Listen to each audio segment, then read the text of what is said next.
Assalamualaikum warahmatullahi wabarakatuh. Halo, jumpa lagi bersama saya Bahtiar Movie dalam channel 1000 Jalan. Baik teman-teman, pada video kali ini admin akan memberikan informasi khusus bagi guru honorer yang dinyatakan lolos P3K di tahap yang pertama. Nah, jadi langkah selanjutnya setelah teman-teman dinyatakan lolos ini akan melakukan pemberkasan. Salah satunya yaitu mengisi daftar riwayat hidup di portal sscsnbkn.go.id. Dan di sini admin akan memberikan panduan ataupun cara mengisi daftar riwayat hidup ini. Nah, jadi buat teman-teman simak terus video ini. Nah, langkah pertama teman-teman login masuk ke akun masing-masing. Nah, teman-teman tinggal masukkan saja NIK dan juga password yang sudah didaftarkan. Nah, ini dia teman, salah satu akun SSCSN milik pelamar yang dinyatakan lolos di ujian seleksi P3K di tahap yang pertama. Kita langsung saja scroll ke bawah. Nah, ini dia teman, ada tampilan baru ataupun menu baru. Kita lihat di sini. Selamat, Anda lulus seleksi P3K Guru tahun 2021. Apakah Anda ingin melanjutkan pengisian daftar riwayat hidup dan pemberkasan CASN? Nah, di sini ada pilihan ya teman, iya dan kemudian tidak, saya ingin mengundurkan diri. Nah, jadi buat teman-teman, jika ingin mengundurkan diri, maka teman-teman lebih baik mengundurkan diri dari sekarang. Karena ini tidak akan mendapat sanksi ya teman. Tapi jika teman-teman mengundurkan diri nanti ketika nomor induk sudah diproses ataupun nomor induk sudah ada, maka nantinya teman-teman akan mendapat sanksi yaitu tidak bisa mengikuti seleksi CSN dalam satu periode. Jadi seperti itu ya teman. Jadi ada sanksi. Kemudian selanjutnya di sini ada silahkan klik tombol di bawah ini pengisian daftar riwayat hidup. Nah, kita akan coba cek teman pengisian daftar riwayat hidup. Dan nantinya teman akan diminta mengisi beberapa isian yang sudah disediakan. Nah, di sini admin sudah menyediakan teman, menyediakan isian daftar riwayat hidup berdasarkan pemberkasan CSN tahun yang sebelumnya. Nah, ini dia teman, contoh daftar riwayat hidup yang nantinya akan diisi di portal sscsnbkn.go.id. Nah, teman-teman tinggal isi saja. Yang pertama yaitu nomor induk kependudukan. Nah, teman-teman tinggal tuliskan saja NIK-nya. Kita tulis. Kemudian selanjutnya nama. Nah, teman-teman tuliskan nama tanpa gelar, yaitu nama lengkap. Misalkan Ariel Noah.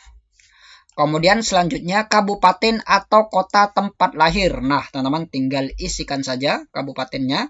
Misalkan Bandung. Selanjutnya tanggal lahir.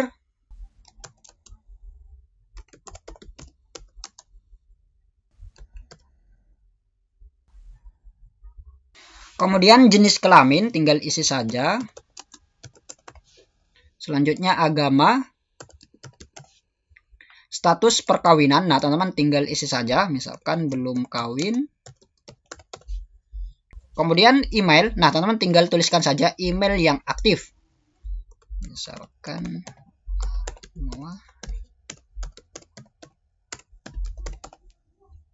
Kemudian selanjutnya yaitu nomor telepon ataupun handphone. Nah, teman-teman tinggal isikan saja nomor handphone ataupun nomor telepon yang aktif, baik itu telepon biasa ataupun telepon WhatsApp.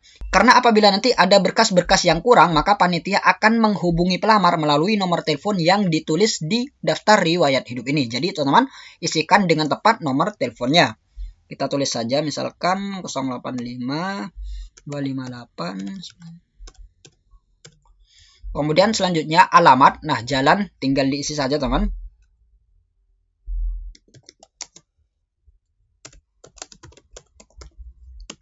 Kemudian kelurahan atau desa, kecamatan, kabupaten,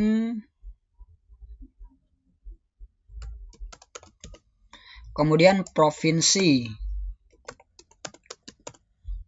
Selanjutnya yaitu keterangan badan. Nah, teman-teman tinggal sesuaikan saja. Tingginya misalkan 170. Kemudian berat badan misalkan 56. Rambut lurus. Bentuk mata misalkan sipit. Kemudian warna kulit sawo matang.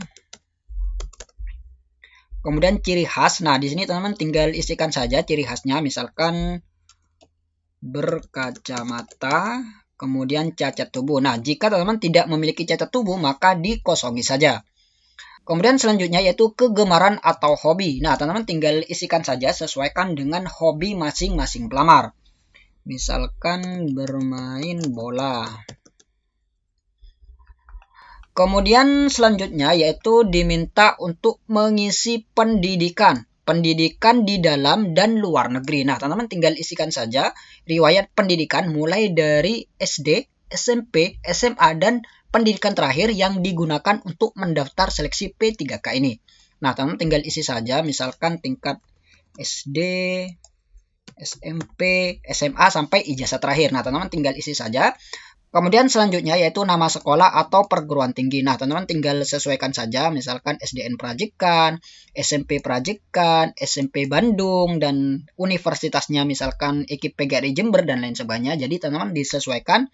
Kemudian akreditasinya juga jangan lupa diisi, yaitu akreditasi sesuai dengan tahun kelulusan.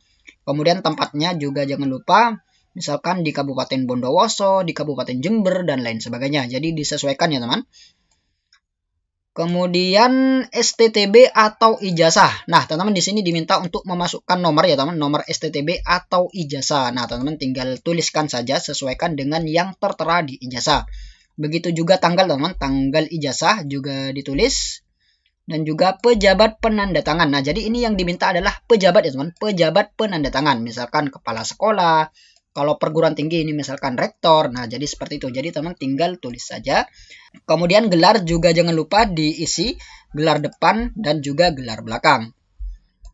Kemudian selanjutnya yaitu kursus atau latihan di dalam dan luar negeri. Nah, jadi jika teman-teman memiliki kursus atau latihan, maka teman-teman tinggal tulis saja. Jika tidak memiliki, maka dikosongi.